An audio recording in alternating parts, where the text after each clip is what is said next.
En les engageant à le suivre comme serviteur, Jésus définit nettement le programme de sa vie et de la leur. Être l'esclave agenouillé aux pieds de ses frères. Jean 13, 1, 5.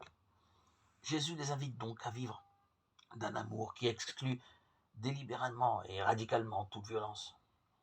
Ce n'est qu'à ce prix qu'ils pourront être pour les hommes la manifestation de l'infinie miséricorde, le sel de la terre et la lumière du monde.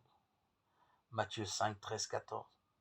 À noter qu'après l'hymne aux Philippiens et son invitation à imiter Jésus dans sa miséricorde et son humilité, l'apôtre Paul parle lui aussi des chrétiens comme foyer de lumière, Philippiens 2, 15. Et tous les apôtres et Paul, à leur suite, ne cessent à leur tour de demander à chaque chrétien d'estimer par humilité les autres supérieurs à soi, de chercher non ses intérêts propres, mais plutôt ceux des autres, Philippiens 2, 3, 4. Bref, d'avoir en soi les sentiments qui furent dans le Christ Jésus, Philippiens 2, 5, et de se faire l'esclave de tous, 1 Corinthiens 9, 19.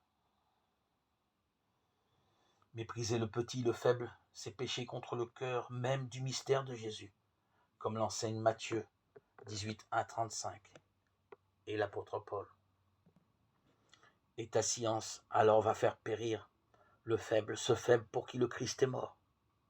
En péchant ainsi contre vos frères, en blessant leur conscience qui est faible, c'est contre le Christ que vous péchez. C'est pourquoi si un aliment doit causer la chute de mon frère, je me passerai de viande à tout jamais, afin de ne pas causer la chute de mon frère.